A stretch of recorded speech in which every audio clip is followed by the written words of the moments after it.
Hello students, in previous video we discussed about the respiratory organ in different kind of organism और ये आपका बहुत important एक chapter था, एक topic था. I think आप लोगों ने ये कर लिया होगा.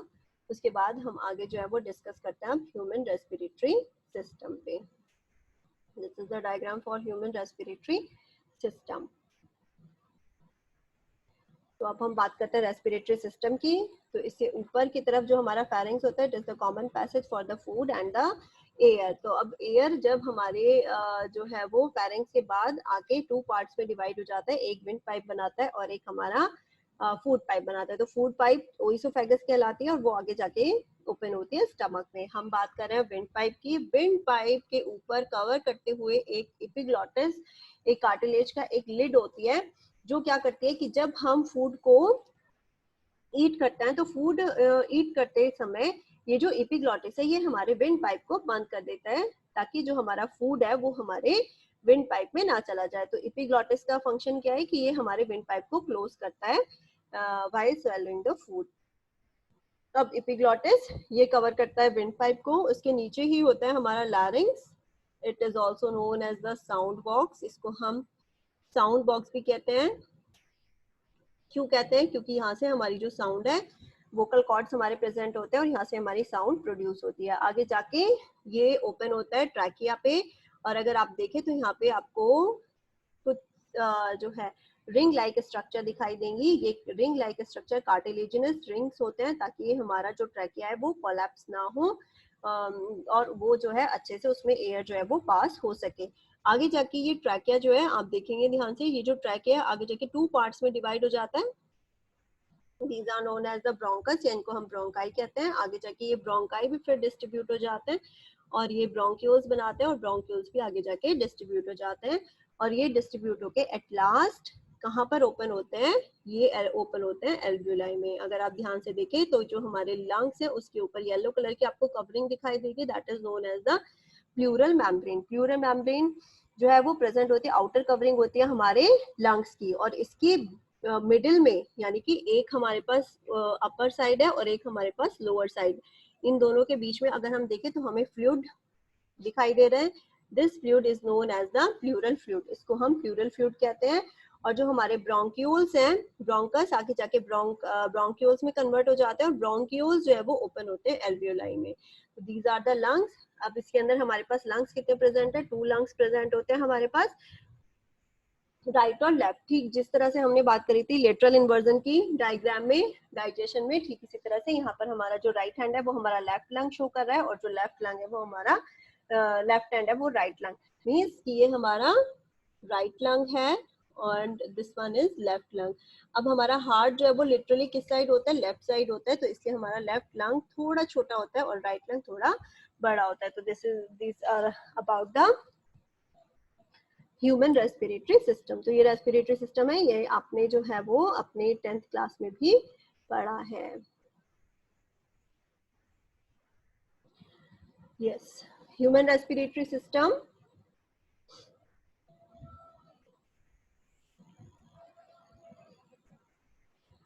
We have a pair of external nostril opening out above the upper lip. आप सबको पता है कि जो हमारी नोज की जो ओपनिंग है that is known as the nostrils.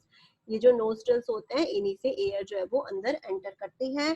It leads to a nasal chamber. और ये जो नेजल जो हमारा नोस्ट्रिल्स है ये नेजल पैसेज में ओपन होते हैं.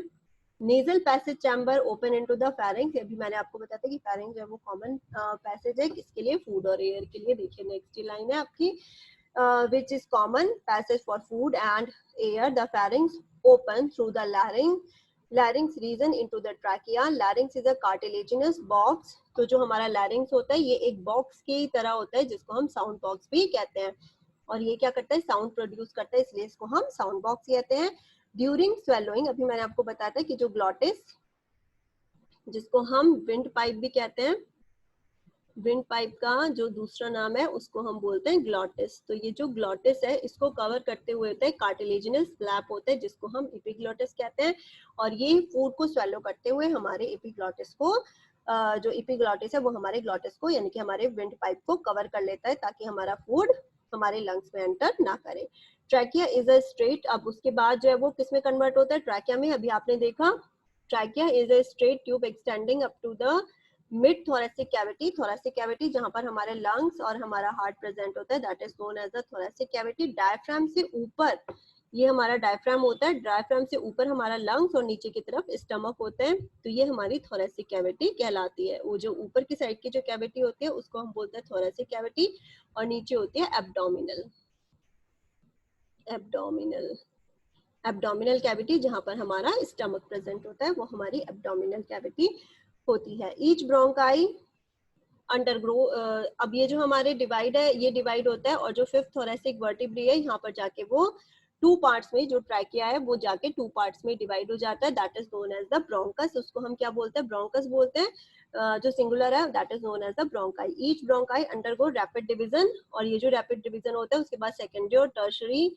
ब्रोंकाई मीन्स कि आगे जाके फिर से डिवाइड हो जाती हैं और फिर ये आगे जाके फिर डिवाइड हो जाते हैं, इस तरह से इनमें डिवीजन जो है वो चलता रहता है। तो ये ब्रोंकाई, फिर उसके बाद प्राइमरी ब्रोंकाई, सेकेंडरी ब्रोंकाई, और फिर जब ये सेकेंडरी भी डिवाइड हो जाते हैं तो that is known as the tertiary bronchi. इस तरह से ये पहले डिवीजन पे प्राइमरी, सेकेंड डिवीजन पे सेकेंडरी और थर्ड डिवीजन पे टर्शरी ब्रोंकाई जो है वो कन्वर्ट हो जाते हैं।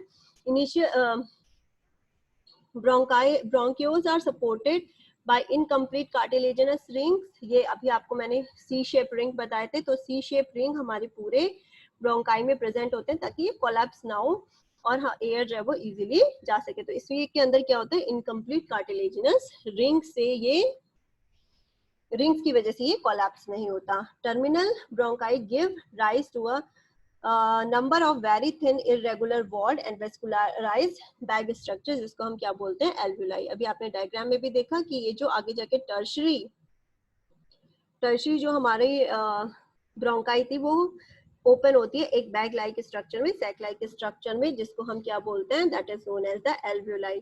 The branching network of bronchi, bronchioles and alveoli comprise the lungs। ये भी फिगर में आपने पढ़ा है। We have two lungs which are covered by a double layered membrane, जिसको हम क्या कहते हैं, प्लूरा। और इस प्लूरा मेम्ब्रेन यानी कि प्लूरल मेम्ब्रेन जो होते हैं उसके बीच में एक फ्लूइड होता है जिसको हम प्लूरल फ्लूइड भी कहते हैं। It reduce friction on the lung surface, ये फ्रिक्शन को कम कर देते हैं हमारे लंग सरफेस पे। The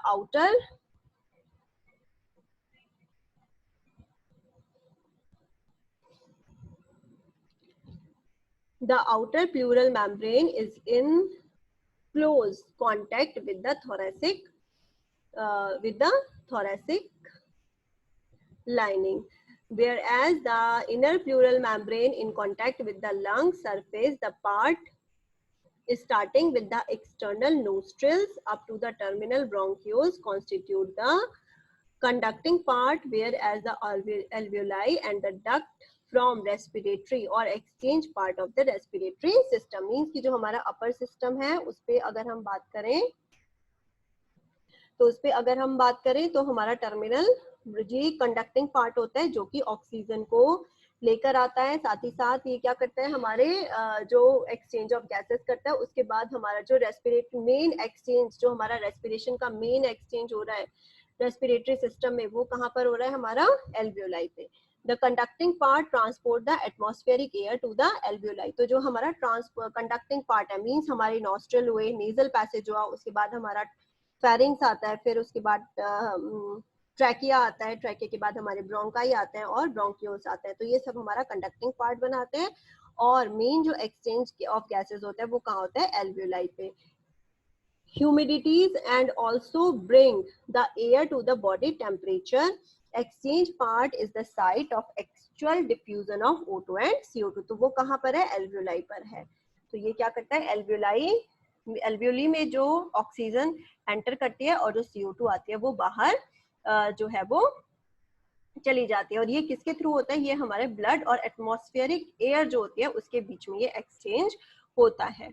The lungs are situated in the thoracic chamber, which is anatomically an airtight chamber. The thoracic chamber is formed dorsally by the vertebral column। तो जो हमारा thoracic chamber है वो कहाँ पर होता है, हमारे vertebral column के upper side dorsally present होता है और upper side पर present होता है ventrally by the sternum। ventrally मतलब पीछे की तरफ यानी कि जहाँ पर हमारा जो पीछे की तरफ हमारी बैकबोन होती है और जो आगे की तरफ हमारा स्टर्नम होता है, मींस कि हमारा बैकबोन है, बैकबोन, और बैकबोन से आगे इस तरह से हमारा स्टर्नम जो है वो कनेक्ट रहता है। आगे की तरफ ये रिब्स जो है वो आके स्टर्नम से अटैच हो जाते हैं।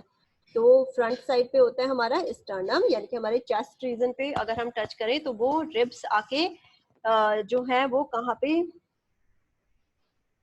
अटैच होती है, स्टर्नम से, और पीछे की तरफ किससे अटैच होती है, वर्टिब्रल कॉलम से। तो जो हमारा थोरेसिक चैम्बर है वो डॉर्सली यानी कि पीछे की तरफ से किससे बना होता है, वर्टिब्रल कॉलम से, और वेंट्रली किससे बना होता है, स्टर्नम से, और लेटरली, लेटरली मीन साइड से, यानी कि वर्टिब्रल कॉलम से स्टर्नम तक कौन कनेक्ट करता है, ये कनेक्ट करते हैं हमारे ribs. The anatomical setup of lungs in thorax is such that any change in the volume of the thoracic cavity will be reflected in the lungs or pulmonary cavity.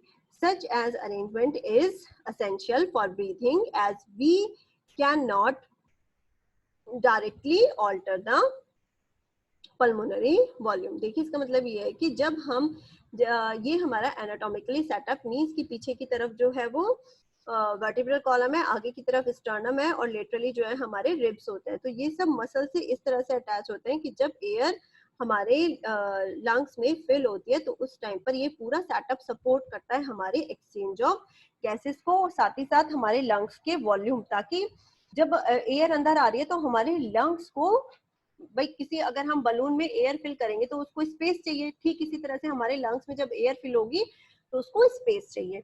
तो space के लिए, अब जब space चाहिए तो space के लिए हमें क्या करना पड़ेगा, स्पेस बढ़ाना पड़ेगा। तो ये जो हमारा पूरा सेटअप होता है, इस सेटअप से हमें सपोर्ट मिलता है कि हम अपने जो कैपेसिटी है उसको बढ़ा सकें। Respiration involve the following steps. Respiration में हमारे स्टेप्स जो होते हैं ये इंपॉर्टेंट है, आप लोग नोट डाउन कर लें इसको। तो पहला स्टेप अगर हम बात करें, this is the first step, breathing और pulmonary ventilation by which atmospheric air is drawn in and CO2 rich alveolar air is released out. Means कि जो हमारे एल्वियोलाई हैं उसमें जो CO2 है उसको हम बाहर निकाल दें और जो एटमॉस्फेरिक एयर है उसको हम अंदर ले जाए। ऐसा नहीं है कि हम सिर्फ ऑक्सीजन को अंदर ले जाएंगे, हम एटमॉस्फेरिक सारी गैसेस को अंदर लेके जाते हैं, इनहेल करते हैं, और उसके बाद उसमें से सिर्फ CO2 हमारे ब्लड से रिएक्ट, CO2 जो है वो उसको ले लेते हैं, बाकी सारी गैसेस CO2 के साथ बाहर आ जाती हैं। Diffusion of gases, diffusion of gases यानी कि O2 और CO2 का एक्सचेंज होता है एल्वियोलर मेम्ब्रेन में। उसके बाद जो ऑक्सीजन हमारे लंग्स में आती है वो कहाँ पहुंचती है, हमारे ब्लड में। अब ब्लड से जब ऑक्सीजन कहाँ पहुंची, हमारे टिश्यूज में पहुंचती है, यानी कि diffusion of O2 and CO2 between blood and tissue. Means कि हमारे लंग्स पे आ गई ऑक्सीजन, अब ये ऑक्सीजन पहुंचेगी हमारे टिश्यूज पे। अब एक बार तो एक्सचेंज ऑफ गैसेस यहाँ पे हुआ कि CO2 बाहर निकल गई और ऑक्सीजन अंदर एंटर कर गई। अब जब टिश्यू में, ये हमारी सेल्स, अब यहाँ पर जब ऑक्सीजन आई तो ऑक्सीजन कहाँ गई, इनसाइड ऑफ सेल, और CO2 बाहर आ जाती है।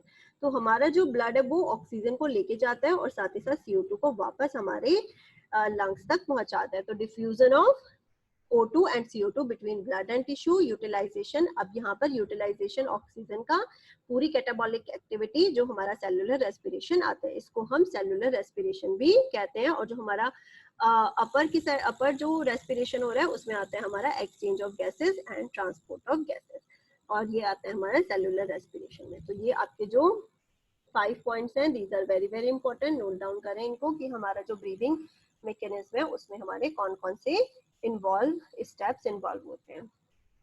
Thank you class, and in next video we discuss about the mechanism of breathing. Please note down all these things in your notebook. Thank you class.